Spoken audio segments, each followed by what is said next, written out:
Rancangan Santapan Jiwa My Quran Time ini dibawakan oleh MFDM Group of Companies, 3Q Equestrian dan Fraser Valley Kuala Kubu Baru.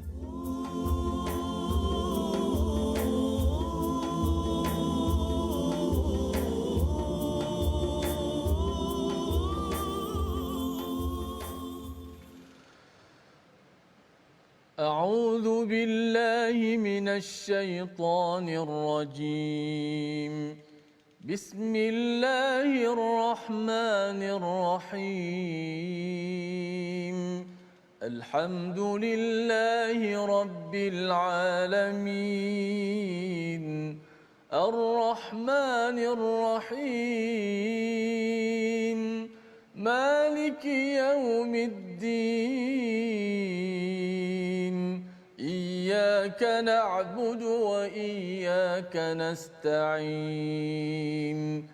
اهدنا الصراط المستقيم. صراط الذين أنعمت عليهم غير المغضوب عليهم ولا الضالين.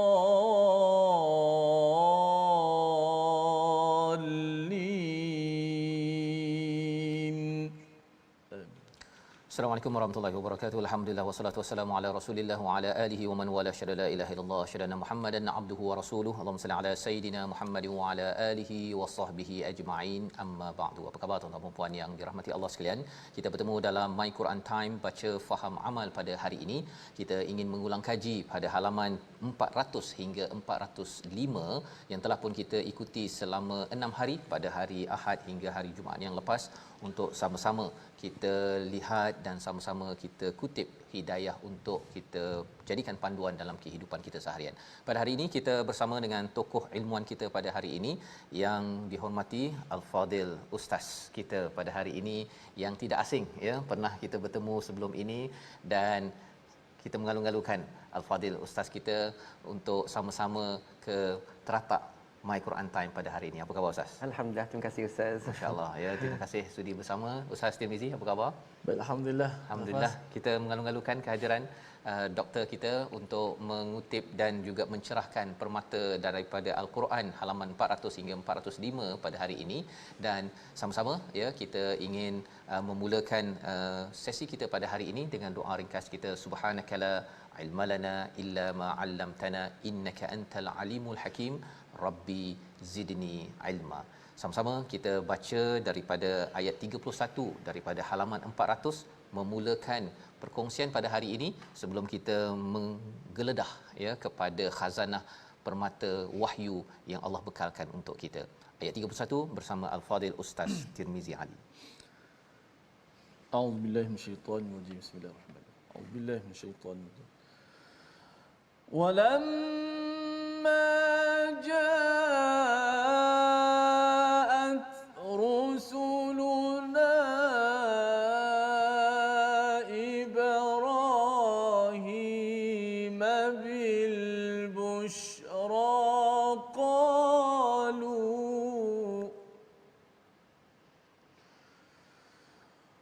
قالوا إنا مهلكو أهل هذه القرية إن أهلها كانوا ظالمين.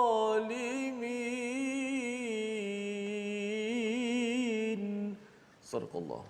Surah Al-Azim ayat 31 daripada surah Al-Ankabut, surah yang ke-29. Dan ketika utusan kami para malaikat datang kepada Ibrahim dengan membawa khabar gembira, mereka mengatakan, sesungguhnya kami akan membinasakan penduduk kota ini kerana penduduknya sesungguhnya orang-orang yang zalim. Ini adalah apa yang kita baca pada hari Ahad yang lepas, bagaimana respon, ya, daripada para malaikat yang mendatangi kepada Nabi Ibrahim, ya, setelah Nabi Lut berdoa, ya, pada ayat yang ke-30 bahawa tolonglah aku alal qaumil mufsidin, di atas kaum yang membuat kerosakan. Kita ingin bersama-sama ya dengan Dr. Hafiz Saleh untuk menjelaskan tentang istilah bil busyra dalam ayat ini dengan kabar gembira. Malaikat bawa kabar gembira, tapi apa yang mereka katakan itu inna muhliku ahli hadhil qaryah. Kami ni sebenarnya nak menghancurkan, membinasakan penduduk negeri ini. Kabar gembira menghancurkan, bersama dengan Dr. Hafiz. Okay, bismillahirrahmanirrahim. Alhamdulillah wassalatu wassalamu ala Rasulillah. Terima kasih yang Fadil Ustaz di atas persoalan tadi. Persoalan yang cukup menarik. Persoalannya adalah berkaitan dengan busyra. Iaitu khabar berita yang baik. Ya, dikatakan khabar gembira ataupun berita baik. Tetapi yang nak disampaikan pula adalah tentang kehancuran negeri Sadum. Baik. Di sini para ulama menyebutkan bahawa kedatangan malaikat berjumpa dengan Nabi Ibrahim alaihi salam adalah untuk menyampaikan dua berita.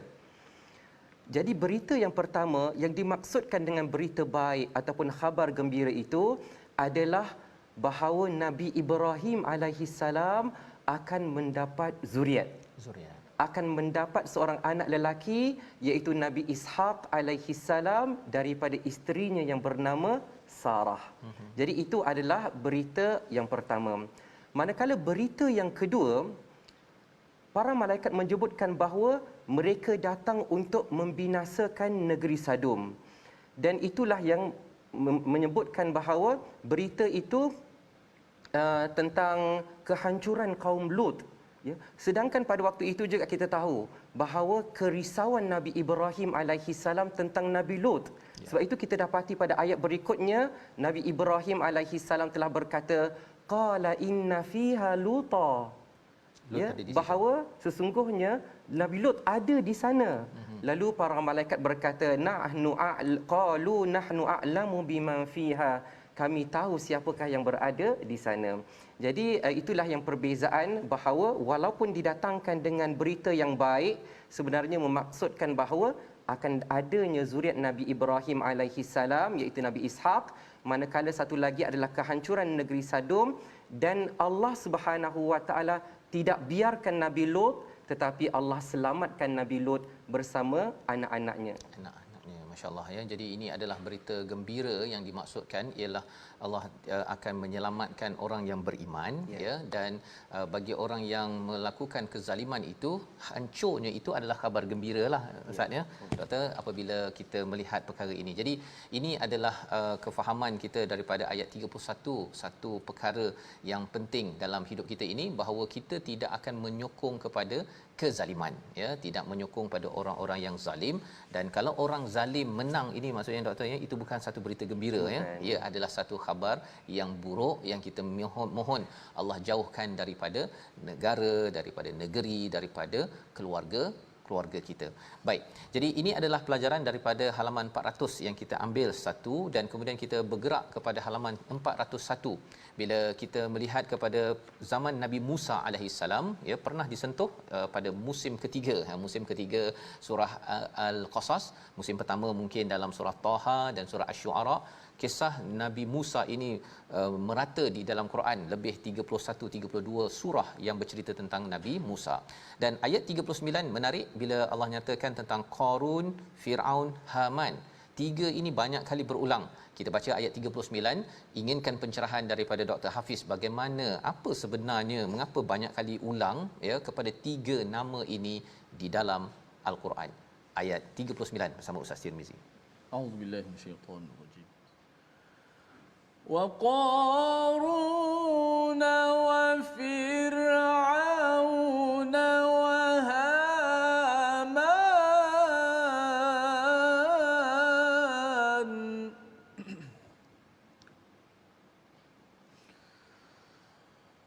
ولقد جاءهم موسى بالبينات فاستكبروا في الأرض وما كانوا سابقين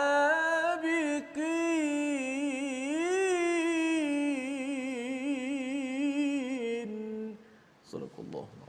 Dan Qarun, Firaun dan Haman sesungguhnya telah datang kepada mereka Nabi Musa dengan keterangan-keterangan yang nyata, tetapi mereka sombong di bumi dan mereka orang-orang yang tidak luput daripada azab Allah Subhanahu Wa Taala. Inilah 3 nama ataupun 3 kumpulan manusia yang kita perlukan pencerahan daripada Dr. Hafiz. Mengapa Qarun, Firaun, Haman, ya, di sini Qarun yang dimulakan dahulu ya, Firaun tengah-tengah, Haman, dan selepas itu pada ayat 40 mereka itu semua diazab kerana dosa-dosa. Awalnya dicakap tentang takbur mereka ni sama ke ataupun apa sudut-sudut yang perlu kita ambil perhatian agar jangan kita mengulang mini Qarun ataupun kita menjadi mini Firaun ataupun menjadi mini Haman. Silakan Doktor. Baik, terima kasih. Masya-Allah ya. Di dalam Al-Quran Allah Subhanahu Wa Taala ada menyebutkan beberapa kali tentang golongan ini. Qarun, Firaun dan Haman. Allah Subhanahu Wa Taala menyebut mereka agar orang-orang musyrik pada zaman Nabi Muhammad sallallahu alaihi wasallam yang merasa takabur, merasa sombong dengan kedudukan mereka, kekayaan mereka itu, agar beringat bahawa satu masa dahulu ada golongan yang jauh lebih kaya dari mereka, mempunyai kerajaan yang lebih besar daripada mereka, tetapi disebabkan mereka ingkar dengan perintah Allah, mereka ingkar dengan ajaran yang dibawa oleh para nabi, maka Allah Subhanahu Wa Taala membinasakan mereka. Sebenarnya Allah Subhanahu Wa Taala telah menyebutkan kisah tentang Firaun di dalam surah Al-Qasas, bahawa Firaun ketika mana didatangi oleh Nabi Musa alaihi salam dan Nabi Harun berdakwah dengan lemah lembut, berdakwah dengan berhikmah, tetapi mereka mengingkarinya. Firaun telah berkata, "Wahai pembesar kaumku, aku tidak mengetahui ada Tuhan bagimu selain daripada aku." Di situ dia menunjukkan bahawa yang dia percaya bahawa dia adalah Tuhan dan tidak ada Tuhan selain daripada dirinya. Maka dia telah memberitahu kepada Haman. Dan Haman ini pula peranannya adalah menyokong semua kemungkaran yang dilakukan oleh Firaun. Di sini juga dapat kita pelajari bila mana ada kemungkaran, kita tidak boleh bersama-sama dengan orang tersebut. Ya, Haman ini dia nama jawatan ke nama orang ke apa sebenarnya Ustaz? Wallahu alam, disebutkan bahawa dia merupakan pembantu ataupun menteri, yang biasa melakukan semua kerja-kerja yang diperintahkan oleh Firaun. Dan pasal bila bercakap tentang Firaun ini pula, dia ada ada yang kata bahawa Firaun ni bukan nama orang, nama jawatan, Ya, kan. betul. Ada Ramses 1, Ramses 2. Ya. So apa sebenarnya Firaun ini kalau banding dengan Haman? Okey, kalau Firaun tu dikatakan bahawa itu adalah jawatan ataupun sebagai orang yang menguasai kerajaan Mesir pada ketika itu. Adapun Haman adalah watak ataupun individu yang membantu melaksanakan semua yang diperintahkan oleh Firaun. Maka pada ketika itulah Firaun berkata kepada Haman, "Wahai Haman, binakan bagi aku bangunan yang tinggi agar aku dapat melihat Tuhan Nabi Musa. Dan sesungguhnya aku benar-benar yakin bahawa Nabi Musa termasuk orang-orang yang pendusta." Lalu Allah Subhanahu Wa Taala menyebutkan wastakbara. Di situlah letaknya kesombongan dia, takabur dia, keengganan dia menerima dakwah yang disampaikan oleh Nabi Musa alaihi salam. InsyaAllah, ya. Jadi itu adalah pelajaran penting ya daripada nama ini ya, Qarun, Firaun, Haman ini bukan sekadar satu titik sejarah ya, tetapi ia adalah sebagai satu lambang ketakburan ya, kesombongan yang kita tidak mahu mengulangnya pada zaman ini ya. Bila seseorang itu ada banyak harta, rupanya Qarun lagi banyak harta Ustaz ya, ya, dia punya kuncinya itu kita bercakap tentang orang yang nak menggendong itu amat kuat ya, usbah ya, satu kumpulan sasa sado untuk menguruskan kunci bagi kunuz, bagi segala tempat perbendaharaan bagi Qarun ini. Tetapi rupa-rupanya ia tidak selamat Ustaz ya. Betul. Tidak selamat, ada kuasa pun tidak selamat, nak jadi tukang kipas yang hebat pun tidak selamat juga. Betul. Ya, dengan segala bala tentera yang ada. Nak ceritanya bahawa sombong adalah sebagai satu lambang kelemahan, bukannya sebagai lambang kekuatan dalam hidup kita ini. Jadi ini adalah pelajaran pada ayat yang ataupun halaman 401. Kita bergerak pada halaman 402 pada ayat yang ke-46. Kita bercerita tentang bagaimana tentang ahli kitab. Apabila kita nak berdiskusi, kita nak berdebat dengan mereka menggunakan hiya ahsan. Kita baca ayat 46 bersama-sama, ya, dipimpin Al-Fadhil Ustaz Tirmizi untuk kita memahami bagaimana pula kita aplikasikan pada waktu ini. Silakan Ustaz. A'udzubillahi minasyaitanir rajim.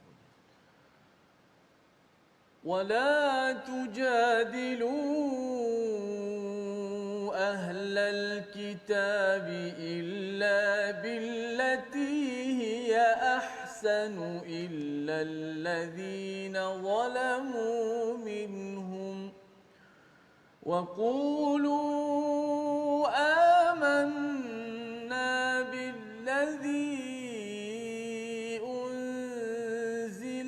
إلينا وأنزل إليكم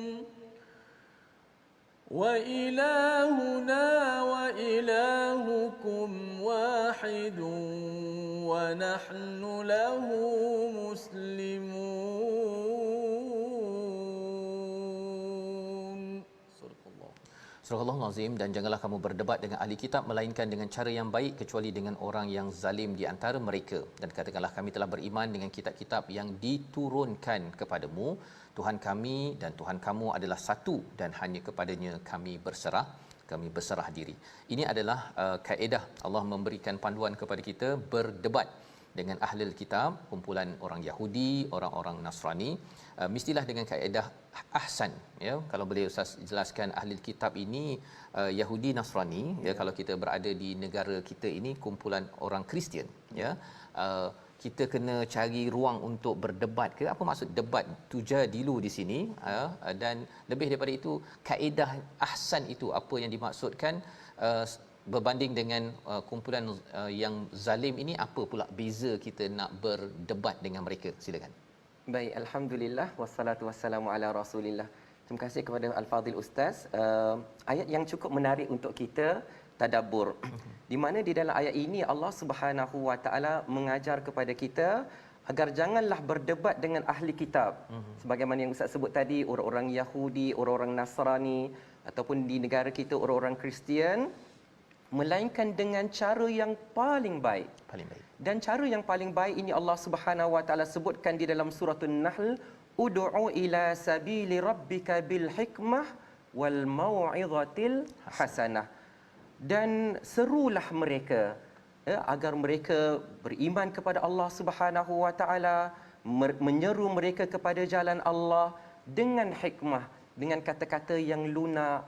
Alangkan Nabi Musa alaihi salam dan Nabi Harun berdakwah kepada Firaun pun Allah perintahkan faqula lahu qawlan layyina, dan katakanlah kepada dia dengan kata-kata yang lunak.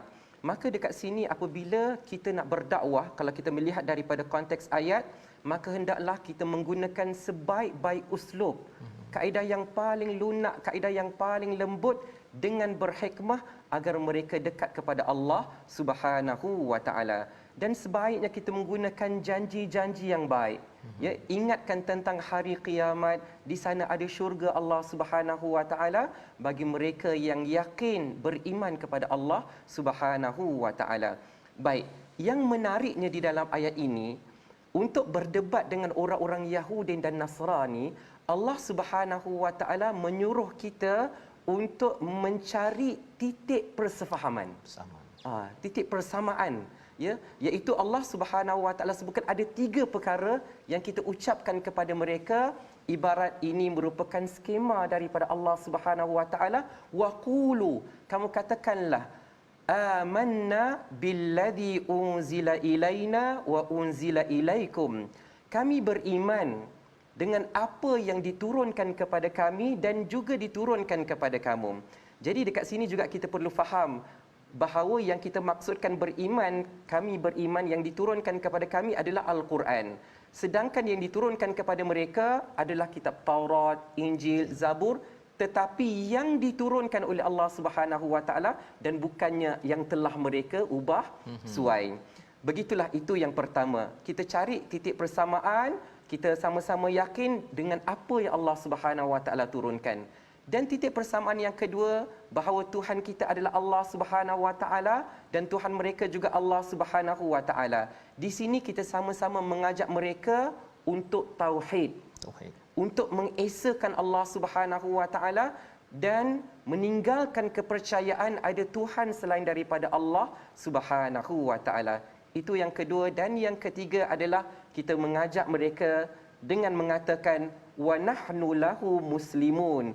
Kalau kita dapat sama-sama sepakat dengan titik persamaan yang pertama, kita dapat sama-sama sepakat dengan titik persamaan yang kedua, maka kita katakanlah dan hanya kepadanya kami berserah diri. Jadi itulah di antara kaedah ataupun uslub yang diajarkan oleh Allah Subhanahu Wa Taala dalam berdebat kepada ahli kitab. Jadi, sedangkan orang-orang yang zalim itu yang Allah Subhanahu Wa Taala katakan tak perlu, iaitu apabila mereka buta daripada kebenaran, yang tidak mahu menerima langsung ajakan daripada kita, wallahu alam. Insya-Allah ya, terima kasih diucapkan pada Dr. Hafiz menjelaskan tentang bagaimana kita nak berdebat itu dengan cara yang terbaik ya, dengan cara yang lebih baik, dan ada skema lagi tu ya, ada skema, ada 3 panduan yang perlu kita gunakan ya, tentang saya percaya pada kitab yang diturunkan kepada Tuhan yang sama dan juga kepada kita menyerah diri kepada Allah Subhanahu Wa Taala. Mungkin nanti kita akan mendengar pengalaman Dr. Hafiz ya, bagaimana melihat kepada institusi pendidikan ataupun fakulti pendidikan agama, Quran, Sunnah, dakwah, ada tak usaha ataupun diskusi tentang berdebat ataupun diskusi dengan agama lain ini ya. Tetapi kita berehat sebentar, kita kembali semula dalam My Quran Time, baca faham amal insya-Allah.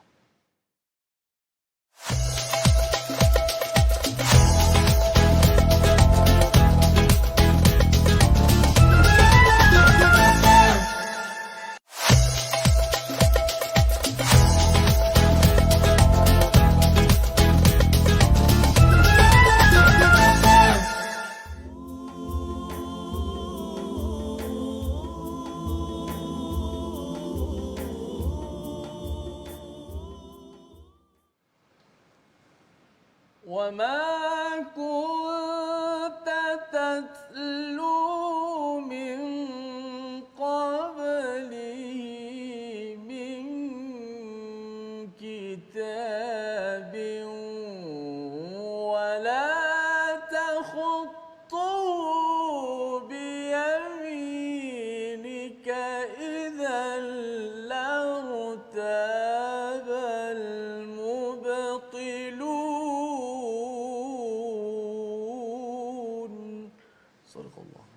Kembali kita dalam My Quran Time, baca faham amal, untuk kita mengulang kaji halaman 400 hingga 405. Sebentar tadi Ustaz Tirmizi membacakan ayat 48, dan engkau Muhammad tidak pernah membaca sesuatu kitab sebelum Al-Quran, dan engkau tidak pernah menulis sesuatu kitab dengan tangan kananmu. Sekiranya engkau pernah membaca dan menulis, niscaya ragu-ragu orang yang mengingkarinya. Jadi ini adalah masih lagi kesinambungan kita berbincang tentang ahli kitab, tentang Yahudi dan Nasrani, banyak kali berulang di dalam Al-Quran. Kita ingin menyambung diskusi dan juga mengulang kaji sebersedikit ya, bagaimana aplikasinya doktor ya. Kalau katakan kita bercakap tentang institusi pendidikan di Malaysia ataupun mungkin di luar negara, ada tak ya, kalau kita bercakap tentang mengajak orang ke arah kebaikan di kalangan orang asli, saya pernah dengarlah kan. Tetapi kalau dakwah kepada orang Kristian ataupun orang Yahudi ini, adakah subjek ataupun ia hanya dibuat oleh NGO di negara ini? Silakan. Okey, bismillahirrahmanirrahim. Alhamdulillah, persoalan yang baik tentang berdakwah kepada orang Yahudi dan Nasrani. Kalau mengikutkan apa yang kita banyak lakukan ya di negara kita ni, kebanyakan institusi pengajian tinggi terutamanya lebih menyeru kepada berdakwah kepada sesama muslim. Sesama muslim itu yang diutamakan. Adapun selepas daripada sesama muslim, kita lebih mendekati orang-orang yang berada di sekeliling kita, darinya seperti orang-orang asli ya, di mana kita mendekati dan mengajak mereka untuk mengenal Islam dan juga memeluk ke dalam agama Islam.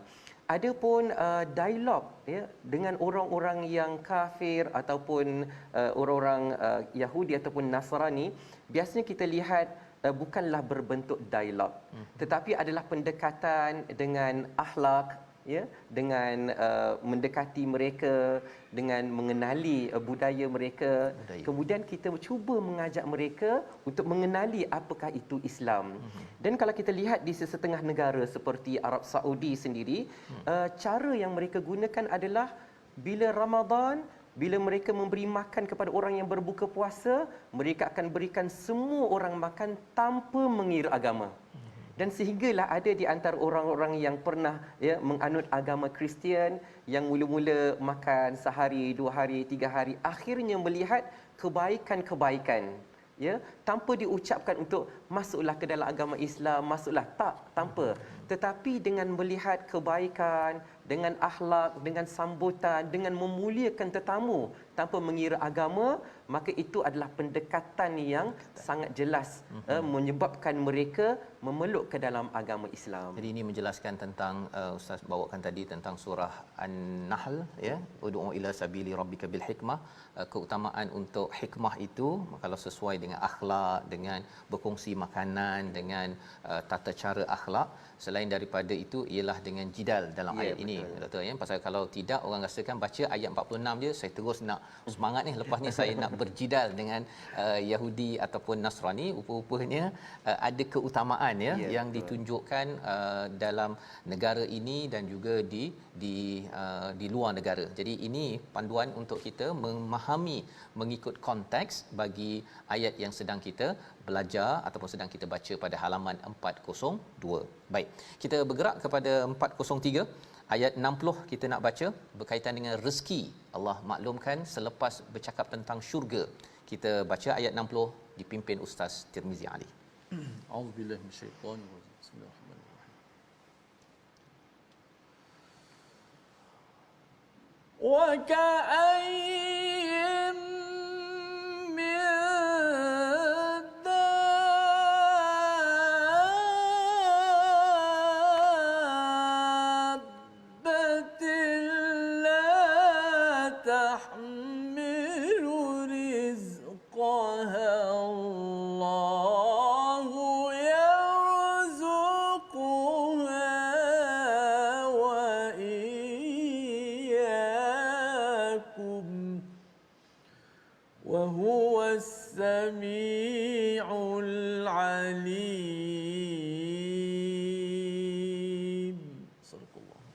Berapa banyak makhluk bergerak yang bernyawa yang tidak membawa rezekinya sendiri. Allah lah yang memberi rezeki kepadanya dan kepadamu dia Maha mendengar lagi Maha mengetahui.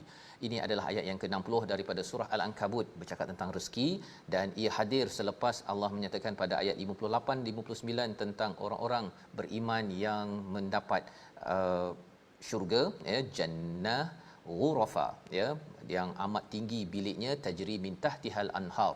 Syurga dan rezeki. Kalau doktor boleh jelaskan sedikit apa dia punya tanasub ataupun kaitan dalam memahami halaman ataupun ayat-ayat ini. Silakan.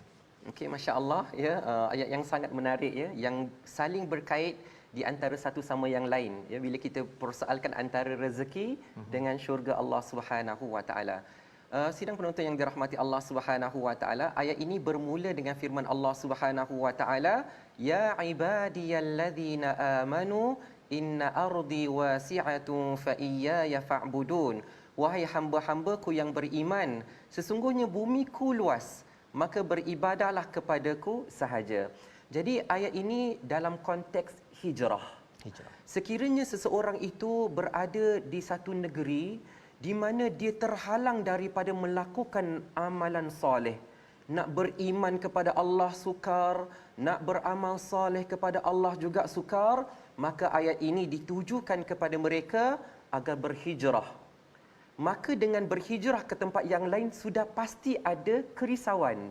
Sebagaimana orang-orang para sahabat radhiyallahu anhum mula-mula berhijrah ke Habasyah, di manakah tempat tinggalnya, apakah pekerjaannya. Jadi dekat situ menjadi satu persoalan. Begitulah juga dengan para sahabat radhiyallahu anhum ketika mana mereka meninggalkan kota Mekah Al-Mukarramah berserta dengan harta-hartanya. Jadi bagaimana pula dengan rezeki di Madinah nanti? Jadi apabila mereka sanggup berhijrah kerana Allah Subhanahu wa taala, agar dapat sampai di satu tempat mereka bebas beriman kepada Allah Subhanahu Wa Taala, mereka bebas beramal soleh sebanyak-banyaknya kepada Allah Subhanahu Wa Taala. Maka bila dia lakukan kedua-duanya, iman dan amal soleh, Allah sediakan syurga bagi mereka. Dan dalam masa yang sama, urusan dunia tidak perlu risau. Tidak perlu risau. Kerana Allah Subhanahu Wa Taala ingatkan, sedangkan binatang pun Allah Subhanahu Wa Taala berikan rezekinya, maka begitulah juga Allah Subhanahu Wa Taala ingatkan bahawa Allah yang memberikan rezeki kepada kamu, jadi janganlah khawatir untuk berhijrah. Masya-Allah, itu adalah penerangan berkaitan bagaimana pentingnya hijrah, ya. Sanggup kita berjuang untuk memperjuangkan iman, ya. Dalam konteks ini di Muhajirin itu, sahabat-sahabat di Mekah perlu bergerak ke Madinah kerana ingin menyelamatkan iman, dan biasanya ada kerisauan, ya. Kerisauan itulah yang Allah nyatakan dahulu, ganjaran di akhirat okey, clear, ya. Tetapi untuk short term, ya, jangka masa pendek, rezeki binatang pun Allah beri, ya. Jadi ini adalah panduan juga kepada kita dalam kehidupan. Kalau perlu berhijrah, kita membuat perubahan, jangan bimbang pasal rezeki. Yang pentingnya adalah amalan kita untuk mendekatkan diri kepada Allah, diizinkan dengan rahmatnya ke syurga nanti, insya-Allah. Jadi ini adalah halaman 403 dan kita bergerak pada ayat 404, ya. Menarik tentang dunia ini, Allah ceritakan sifatnya pada ayat yang ke-64. Kita baca ayat 64 untuk kita memahami hakikat dunia, agar kita jangan terkeliru ataupun memilih rumah Al-Ankabut berbanding dengan rumah Allah untuk kita berlindung. Ayat 64 surah Al-Ankabut. Silakan Ustaz. A'udzubillahi minasyaitanir rajim. Wa ma hadhil hayatud dunya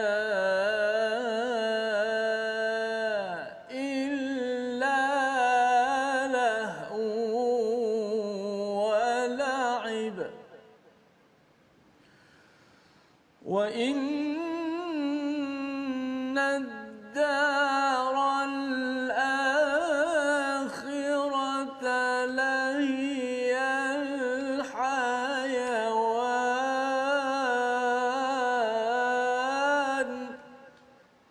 لو كانوا يعلمون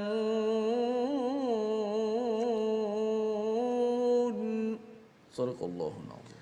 Surah Al-Azim ayat 64, dan kehidupan dunia ini hanyalah gurau senda dan permainan, dan sesungguhnya negeri akhirat itulah kehidupan yang sebenarnya jika mereka mengetahui. Ini surah 29 ayat 64. Tetapi dalam surah sebelum ini, Ustaz, ya, surah Al-Qasas, Allah menyatakan pada ayat 60 berkaitan dengan dunia ini adalah mata', ya, dan juga sebagai zinah, sebagai perhiasan.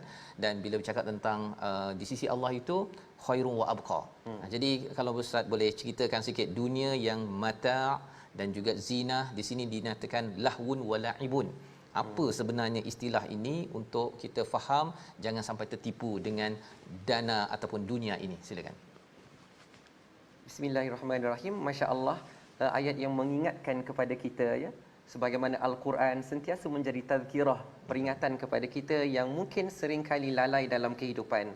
Di dalam ayat ini disebutkan beberapa kali tentang bahawa dunia adalah zinah, adalah perhiasan, disebutkan bahawa dunia juga adalah senda gurau, disebutkan dunia sebagai main-main, kerana itulah yang dilihat oleh kacamata manusia, ya, bahawa dunia ini sangat menyeronokkan, sangat menyenangkan, sehingga kan keseronokan itu menyebabkan manusia lupa tentang satu negeri yang kekal abadi.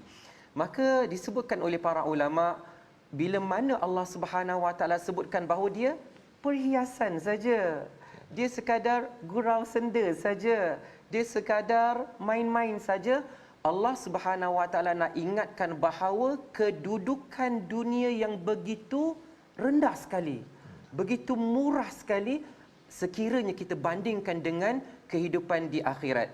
Sebab itulah masya-Allah, Allah Subhanahu Wa Taala ingatkan menerusi ayat yang dibacakan oleh Al-Fadhil Ustaz sebentar tadi, wa innad daral akhirata lahiyal hayawan, dan sesungguhnya akhirat itulah yang sebenarnya kehidupan. Sebab itu banyak kali Allah Subhanahu Wa Taala ulang di dalam surah Al-A'la juga disebutkan bal tu'thirunal hayatad dunya. Kamu terkesan sekali, ya, kamu suka sekali kepada kehidupan di dunia ini, sedangkan kehidupan di akhirat itulah yang lebih baik dan yang lebih kekal. Maka sekiranya kita betul-betul menjadi orang yang berfikir sebagaimana disebutkan di dalam surah Al-Qasas ayat yang ke-60 tu, afala taqilun, apakah kalian tidak berfikir? Maka kalau kita berfikir bahawa kehidupan dunia ini nilainya sangat sedikit, sedangkan sebenar-benar nilai itu ada di akhirat, maka kita akan bersungguh untuk mengejar kehidupan di akhirat dengan memperbanyakkan amalan-amalan soleh kita di dunia sebagai bekalan di sana nanti. Okey, alhamdulillah itu dalam ayat 64 dijelaskan. Dan perkataan lahiyal hayawan ini ustaz ya, apa maksud al hayawan di sini? Dia memang berkaitan dengan haya ataupun haya tentang kehidupan, tapi bila diletakkan sebenar-benar kehidupan yang hidup kat sini ni tak betul ke, ataupun orang cakap oh ini ada kaitan dengan satu filem kan yang dikaitkan dengan Matrix kan, bahawa kita ni semuanya bayangan saja. Macam mana tu cerita tentang al hayawan dalam ayat 64 ni? Okey, masya-Allah kan, disebutkan kepada kita tentang lahiyal hayawan, dia adalah kehidupan yang sebenar, sebagaimana Al-Imam Ibnu Kathir juga turut memberikan pandangan ya, dengan mengatakan bahawa kehidupan di akhirat nanti adalah kehidupan yang kekal dan hakiki.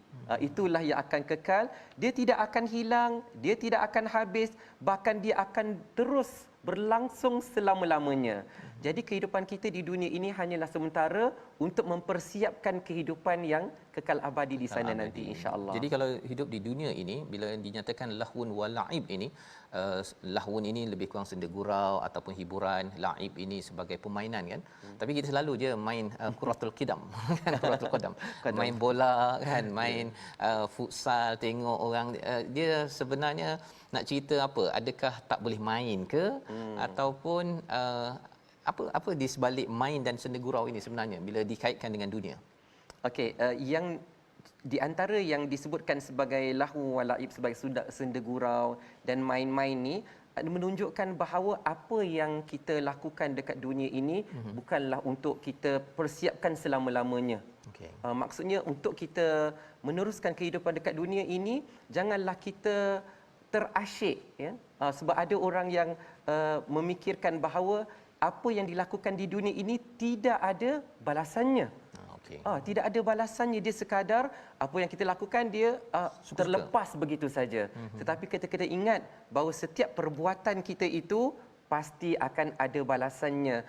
Jangan mudah untuk kita mengambil ringan tentang dosa ataupun maksiat kerana kita tak pedulikan dia sebagai mainan ataupun perkara yang tidak akan dibalas oleh Allah Subhanahu Wa Taala, tetapi kita kena ambil serius. Dia bukan main-main. Setiap dosa akan disoal oleh Allah Subhanahu Wa Taala. Setiap perintah Allah yang ditinggalkan akan disoal oleh Allah Subhanahu Wa Taala. Jadi itu di antara perkara yang perlu kita berikan perhatian.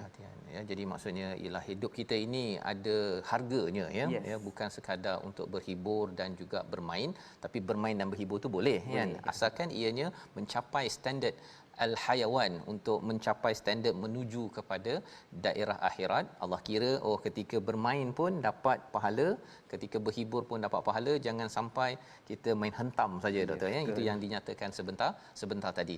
Dan ayat akhir ayat 69 ini memang terkenal lah doktor ya. Kita baca sebagai satu motivasi sebelum kita berakhir pada hari ini, ayat 69 surah Al-Ankabut, untuk kita sama-sama lihat, kerana istilah di sini jahadu ya, perkataan jihad muncul, tetapi ini surah makkiyah ya, tidak ada lagi jihad untuk berada di medan perang. Jadi apa sebenar maksud jihad ini? Kita baca ayat 69 bersama Ustaz Tirmizi. A'udzubillahi minasyaitonir rajim.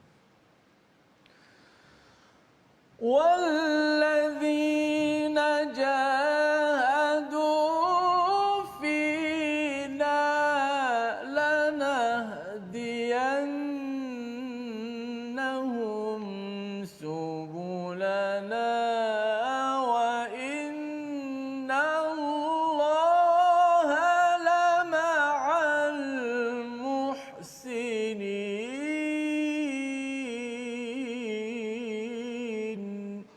Sadaqallah. Dan orang-orang yang berjihad untuk mencari keredaan kami, kami akan tunjukkan kepada mereka jalan-jalan kami, dan sesungguhnya Allah beserta orang-orang yang berbuat baik.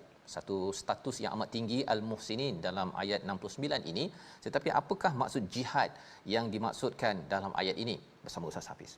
Okay, alhamdulillah wassalatu wassalamu ala Rasulillah. Masya-Allah, sebagaimana Ustaz sebutkan tadi, bahawa tentang berjihad ini tidaklah semestinya ditumpukan kepada konteks berjihad dalam medan perang sahaja. Tetapi dalam melakukan amalan-amalan yang soleh juga perlu kepada mujahadah. Sebab itu di dalam ayat-ayat yang lain seperti di dalam surah Al-Lail, Allah Subhanahu wa taala mengajar kepada kita supaya bertindak terlebih dahulu, melakukan amalan. Kita cuba untuk melakukan yang terbaiknya. Sebagaimana Allah Subhanahu wa taala sebutkan, fa amma man a'ta wattaqa wa saddaqa bil husna fasanu yassiruhu lil yusra. Kamu mulakan dulu. Ya, adapun orang-orang yang memberi dan orang-orang yang bertakwa dan membenarkan janji-janji baik daripada Allah, maka Allah akan mudahkan jalannya, jalan ke syurga Allah Subhanahu wa taala.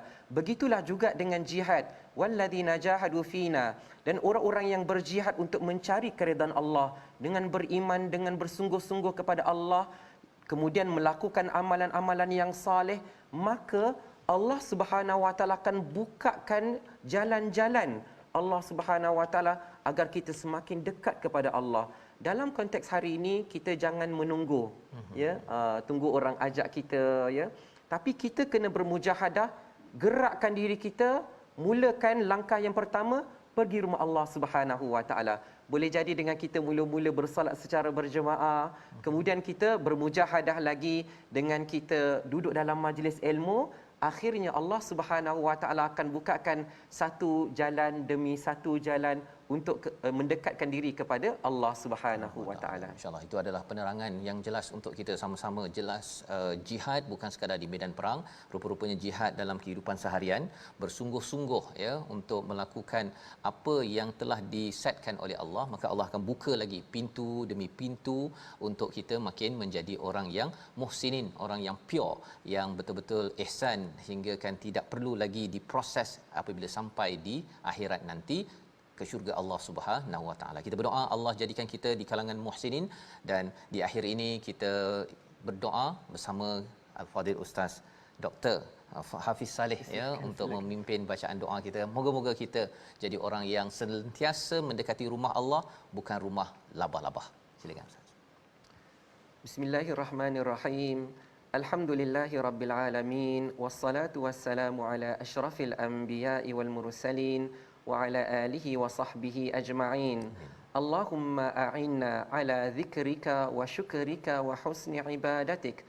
Allahumma inna nas'aluka ilman nafi'a wa rizqan tayyiba wa amalan mutaqabbala.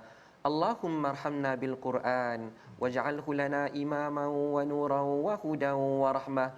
Allahumma dhakkirna minhu ma nusina وعلمنا منه ما جهلنا وارزقنا تلاوته آناء الليل وأطراف النهار واجعله لنا حجة لنا يا رب العالمين.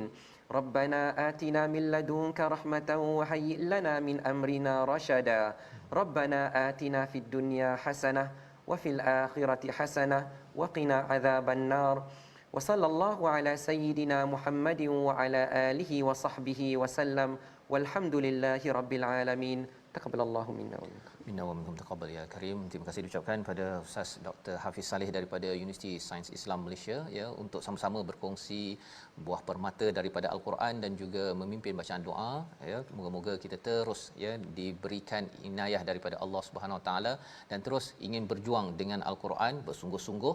Inilah yang kita ingin sampaikan dalam tabung gerakan Al-Quran. Sumbangan tuan-tuan adalah sebagai satu wallazina jahadu fina ya untuk sama-sama kita sungguh-sungguh menggunakan sumber kita agar Allah pimpin, Allah bukakan lebih banyak jalan menjadi orang yang muhsin. Kita bertemu lagi dalam ulangan pada malam ini dan juga pagi esok insya-Allah, dan terus kita menyambung halaman baru selepas kita mengulang kaji 6 halaman pada hari ini dalam surah Ar-Rum yang penuh dengan tanda-tanda kebesaran Allah Subhanahu wa taala. Bertemu lagi My Quran Time, baca faham amal insya-Allah.